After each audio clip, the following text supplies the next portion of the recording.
Meron ako ngayong natanggap sa kaibigan ni Sender, si Sender Anonymous. Yung kaibigan ni Sender, nag-send sa akin ng video ni, itong sabi niya, hello po, may send po akong video, galing po sa kaibigan ko. She have the permission po na isend ko to sa inyo kasi po need niya po ng help emotionally. Ipe-play ko yung video. Pinlay ko yung video, pinakinggan ko, tinanong ko yung kaibigan niya kung okay lang ba i-share sa group. Sabi niya okay lang daw kasi siguro gusto niya rin na marami ang makapagpayo sa kanya bukod pa sa akin. Pero directly to sinend sa akin, ipe-play ko yung video after ito.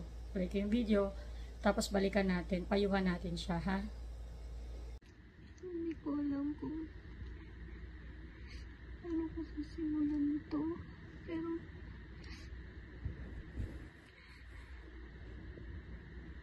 siguro ito yung way ko para malamas yung sakit, para maginhawaan. Hindi ko alam, pero my anxiety was killing me right now. And tinatanong ko yung sarili ko na bakit kailangan ko parating mag-beg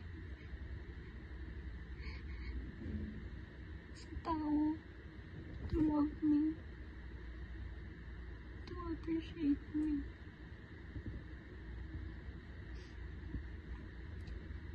I've been begging simula pagkabata ko.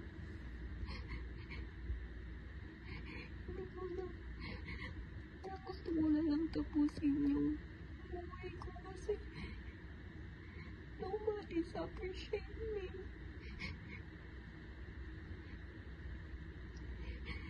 Nobody sees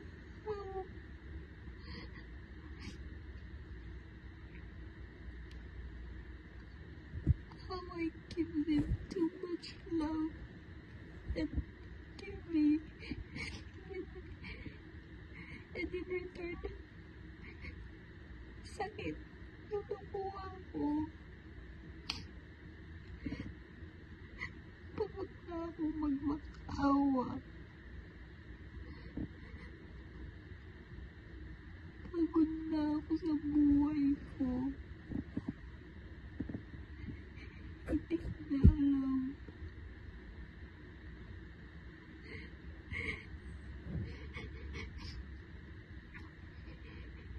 Hindi ko na alam kung kaya ko pa ba na sabihin ulit sa sarili ko na kaya mo yan. Nakaya mo nga nung una, pero pagod na ako. Sobrang pagod na akong pasahin yung sarili ko na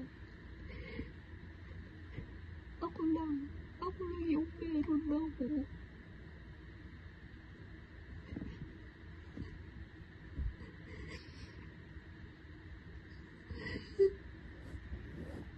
Napakinggan niyo siguro si Sender. Maririnig naman natin na she's in the lowest point of her life right now. Parang gusto niya nang give up dahil nasasaktan siya. Feeling niya she's all alone in this life, na parang she gave everything but she didn't get anything back or anything in return. Na feeling niya siya lang yung mag-isa.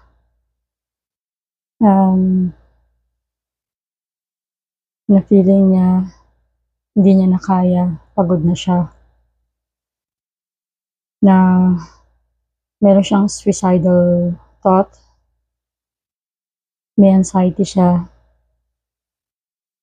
Ang hindi lang malinaw kung ang tinutukoy niya ba ay relasyon o pamilya. So, yun lang ang medyo unclear kung yung tinutukoy niyang Iba is loved ones o yung karelasyon niya o pamilya niya.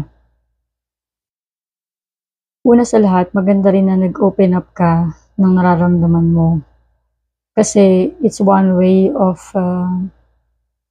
maibsan yung sakit na nararamdaman mo. The more you say it loud, the more you open it up, the more painful, the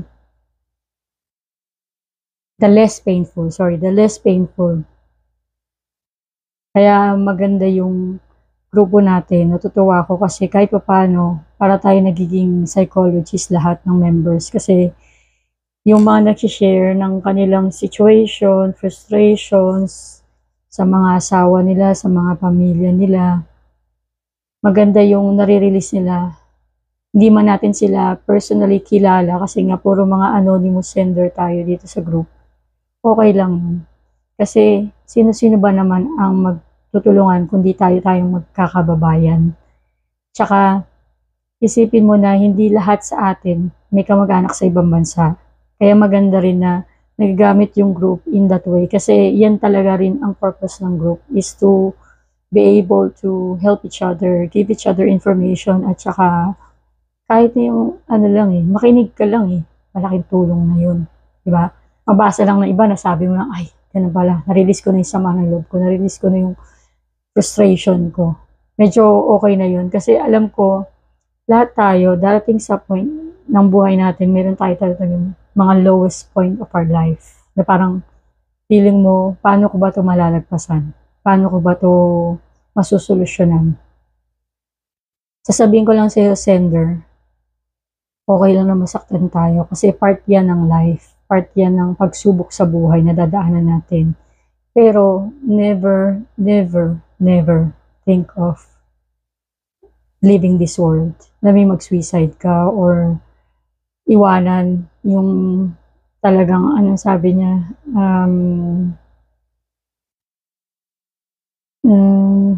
yan, pagod na ako sa buhay ko. Di ko na alam kung kaya ko pa. Kaya mo yan, sender. Kasi lahat tayo may mga dinaranas. Iba-iba nga lang yung dinaranas natin sa buhay. Pero lahat, I believe na lahat ng problema sa buhay may solusyon. May iba-iba pang option yan. A, B, C, D, mamili ka. Pero wag na wag kang give up sa buhay. Kasi tayo, pinagkalooban tayo ng isang buhay lang. Tapos give up mo pa. Kaya ako, pag minsan napapanood ko yung mga reels sa Korean, yung mga Korean actors or idols na nabully, nagpakamatay, gano'n, na hindi nila nakaya yung fame or ano man yung hinaharap nila, suicide sila. Ang bata pa. Isip ko, sayang yung buhay, live it to the max, hanggang kailan kayang bigyan ng buhay, hanggat kailan kaya mong mabuhay. Marami ka pang purpose sa buhay, kaya wag mo isipin na hanggang doon na lang. Meron pang next chapter. Kaya wag na wag kang mag-give up. Ang importante, self-love. Importante, ang pinaka-importante, mahalin mo muna sarili mo. Kasi, at saka wag kang, minsan may mga namimit akong tao na ganyan, na parang they wait for others accreditation or yung hinahanap nila or hinahantay nila na sabihan sila na magaling ka bago sila maniwala na magaling sila. Kailangan mahalin mo yung sarili mo, maniwala ka sa sarili mo kasi the more you believe in yourself and love yourself, the more people will accept you for who you are at saka mamahalin ka rin na sa paligid mo kasi alam nila, mahal niya yung sarili niya, confident siya sa ginagawa niya. So yon, mga members, feel free to comment in this video para mapayuhan natin si sender. Sa sender, nasa Denmark na ako soon.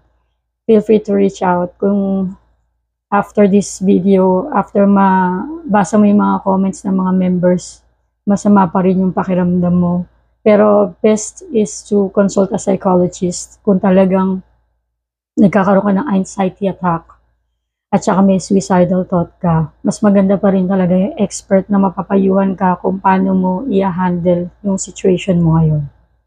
So good luck at saka stay strong, just pray and then sulat mo lang lahat ng sama ng loob mo, makakayanan mo yan.